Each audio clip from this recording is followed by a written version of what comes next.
नमस्ते साथियों। चुनाव में जैसे हम लोगों को भी दौड़ धूप रहती है, मीडिया के साथियों को भी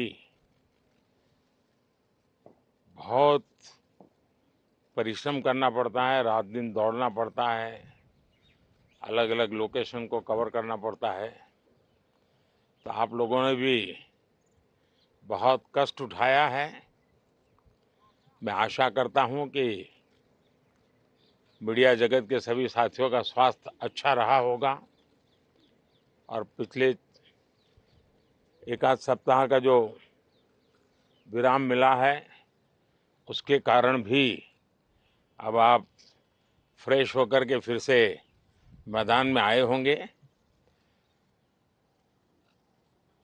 तो 18वीं लोकसभा, और वैसे भी हमारे यहाँ व्यक्ति के जीवन में 18वीं इसका बड़ा महत्व होता है। एक नए कालखंड में प्रवेश करता है टीनेज समाप्त करके। ये 18वीं लोकसभा एक प्रकार से नई ऊर्जा, युवा ऊर्जा और कुछ कर गुजरने के इरादे वाली ये लोकसभा है। और आजादी का अमृत महोत्सव के बाद का ये पहला चुनाव है। और एक प्रकार से ये वो 25 वर्ष हैं जो हमारे अमृतकाल के 25 वर्ष हैं, और जो 2047 देश जब आजादी की शताब्दी मनाता होगा, एक प्रकार से उन सपनों को साकार करने का एक बहुत महत्वपूर्ण पड़ाव ये 18वीं लोकसभा है। साथियों, एनडीए सरकार को तीसरी बार देश की सेवा करने का देशवासियों ने आदेश दिया है, अवसर दिया है। मैं देशवासियों का फिर से एक बार ये अवसर देने के लिए हृदय से आभार व्यक्त करता हूं। और मैं देशवासियों को विश्वास देता हूं कि पिछले 2 टर्म में जिस गति से देश आगे बढ़ा है, समाज के हर क्षेत्र में परिवर्तन साफ साफ नजर आ रहा है। 25 करोड़ लोगों का गरीबी से बाहर आना, ये अपने आप में हर भारतीय के लिए बड़ा गर्व का विषय है। और मैं देशवासियों को विश्वास दिलाता हूं कि 18वीं लोकसभा में भी, हमारे 5 साल के कार्यकाल में भी, हम उसी गति के साथ, उतने ही समर्पण भाव से देश की आशा आकांक्षाओं को पूर्ण करने में कोई कमी नहीं रखेंगे। आज सुबह एनडीए की मीटिंग हुई थी। एनडीए के सभी साथियों ने मुझे फिर से एक बार इस दायित्व के लिए पसंद किया है, और सभी एनडीए के साथियों ने राष्ट्रपति जी को इसकी जानकारी दी।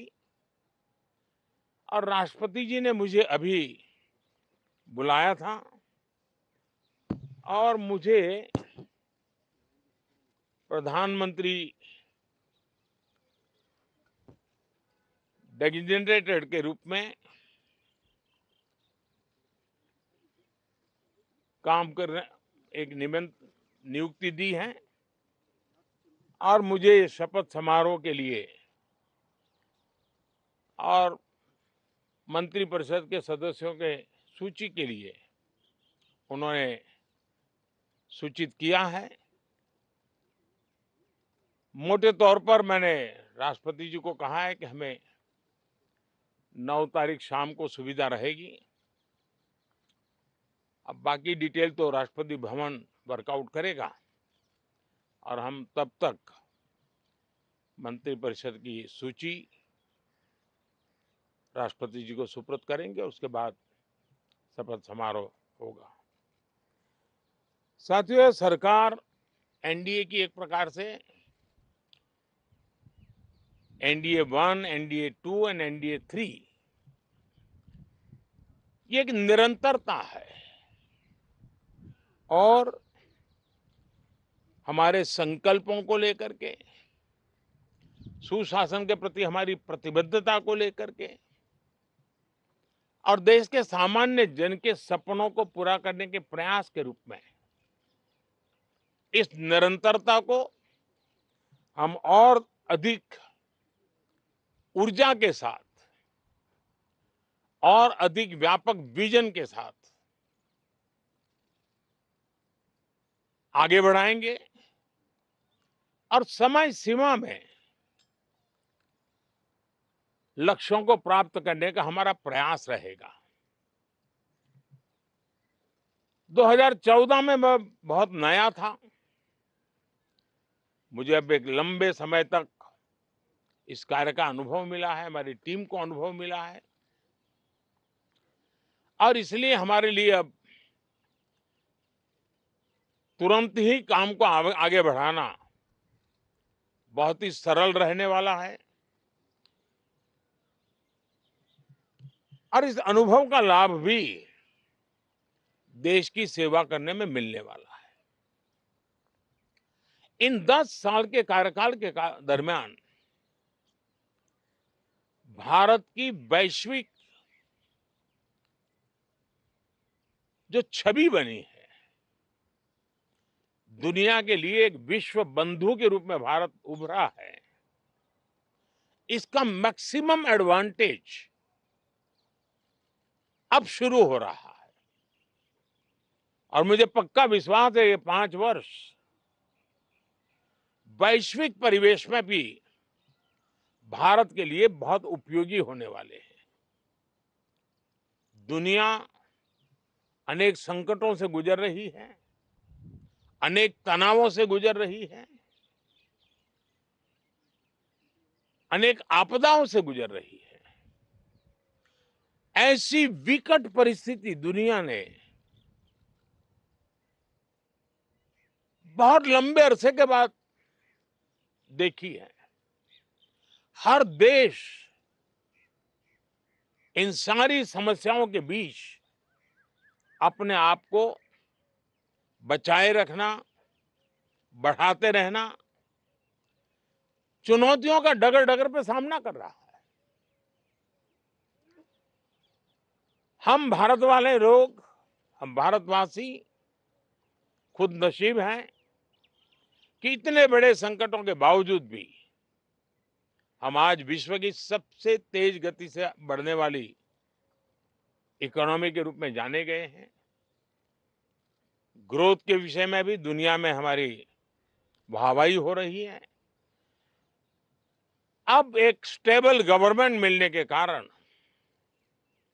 और परिचित व्यवस्था और नेतृत्व मिलने के कारण दुनिया का भारत के प्रति रुझान, भारत के प्रति उनका आना बहुत तेज गति से होने वाला है